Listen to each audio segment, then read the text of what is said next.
Hola, soy Sergio Propergol y en este video tutorial te enseñaré a ordenar una tabla utilizando únicamente fórmulas. ¡Comenzamos!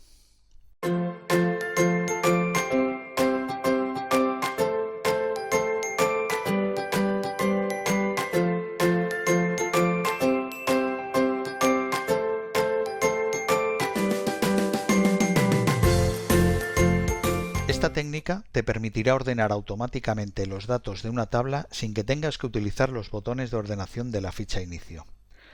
Seguro que te estarás preguntando que para qué sirve seguir todos estos pasos que te voy a mostrar ahora si solamente pulsando en los botones de ordenar y filtrar de la ficha inicio podrías tener la tabla ordenada por el campo que quieras. Y muy sencillo, a la hora de enviar el archivo a tu jefe, que seguro que sabe mucho menos de Excel que tú, le evita tener que ordenarlo en caso de que tenga que modificar algún dato de la tabla original. He puesto como ejemplo una tabla en la que se muestran los costes del mes de cada uno de los departamentos de una empresa. Aquí tenemos, por ejemplo, dirección, compras, recursos humanos y su coste correspondiente del mes. Para poder ordenar la tabla de la derecha, que la voy a poner aquí, necesito identificar en la tabla de la izquierda la posición que ocupan los valores. Es decir, tengo que averiguar qué valor es el más alto, cuál es el que ocupa el segundo lugar, etcétera. Y para eso voy a necesitar una columna auxiliar a la que voy a llamar posición. En esta columna posición voy a utilizar la función jerarquía media que me va a devolver la posición que ocupa un valor dentro de un rango de valores. Así que voy a introducir jerarquía.media, abro paréntesis, aquí aparecen los argumentos. Primero voy a introducir el número que quiero evaluar, que va a ser este de aquí, de la celda C6, y luego tengo que introducir el rango de celdas donde se encuentra ese valor. Introduzco ese valor, ¿vale? Cierro el paréntesis y me va a dar que ocupa la posición 8 dentro de este rango de celdas. Para evitar problemas con las referencias de la función jerarquía media, voy a mantener fijas las referencias del rango. De esta forma, cuando yo arrastro la fórmula hacia abajo, me va a mantener este mismo rango de celdas y no se va a desplazar igual que he desplazado yo la función. Como puedes ver, hay dos resultados que tienen el mismo valor. Esto significa que el valor es exactamente igual y a Excel le es imposible decir cuál es el mayor y cuál es el menor. Este valor 4,5, la posición 4,5, aparece porque he utilizado la función jerarquía media. Y la jerarquía media lo que hace es calcular la media entre la posición 4 y la 5. Para resolver este problema existe un truco que consiste en sumar al valor, al coste de mes, un número muy pequeño que hace que la cantidad de cada valor sea diferente al resto.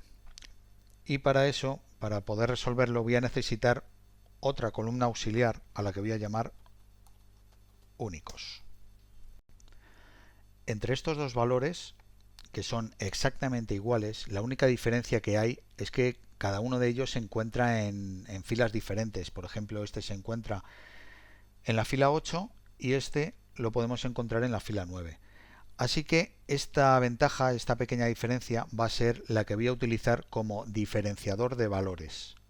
Como he dicho, voy a sumar un número muy pequeño a este valor para convertirlo en un valor único.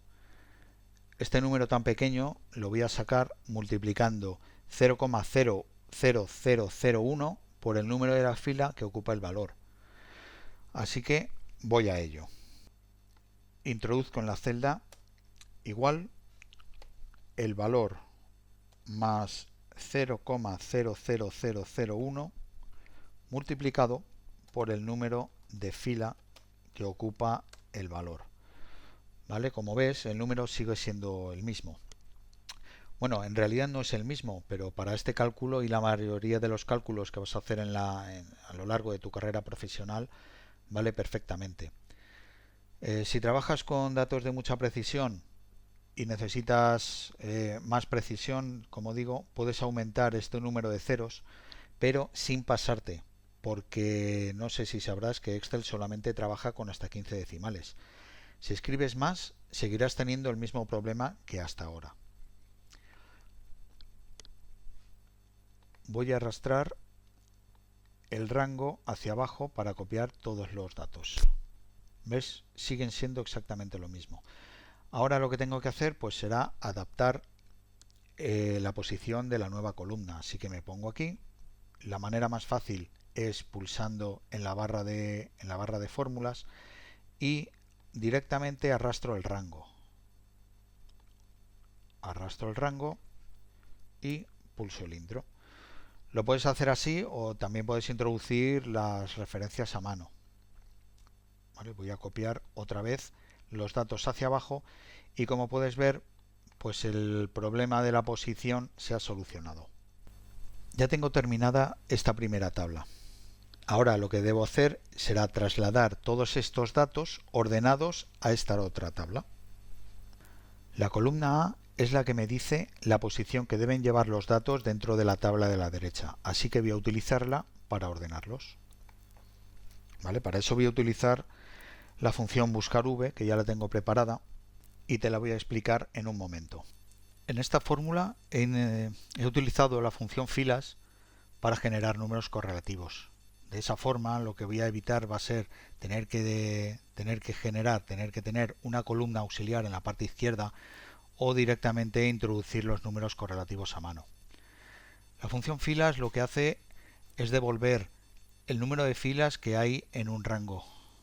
Como puedes ver en este rango, la primera referencia es absoluta, es decir, que es fija, y la segunda parte del rango es una parte relativa. ¿Vale? Con eso lo que consigo es que al arrastrar esta celda hacia abajo se generen números correlativos 1, 2, 3, 4 hasta el final. La fórmula que he introducido aquí en la celda G6 lo que hace es buscar el número 1, que lo da la función filas, lo busca en esta tabla y me devuelve la siguiente columna. Aquí puedes ver los argumentos, la función filas devuelve el número 1, lo debe buscar en la tabla que aparece aquí señalada en color naranja y me debe devolver la columna número 2, contando a partir de la columna de búsqueda. Para mostrar los costes del mes de cada departamento en la columna H, voy a utilizar de nuevo buscar_v. Buscar_v, abro paréntesis, quiero que busque la palabra compras en esta columna, en este rango de celdas, y que me devuelva la columna siguiente, que es la columna 2. Todo esto con una coincidencia exacta. ¿Vale? Antes de copiar esta celda hacia abajo, lo que voy a hacer va a ser cambiar las referencias. Voy a cambiar de una referencia relativa a una absoluta para que al arrastrar hacia abajo se mantenga la misma referencia de la tabla. Te acabo de mostrar cómo ordeno yo una tabla utilizando fórmulas. Si conoces alguna otra técnica, te agradeceré que lo comentes debajo del vídeo. Muchas gracias por tu atención y nos vemos en el siguiente video tutorial.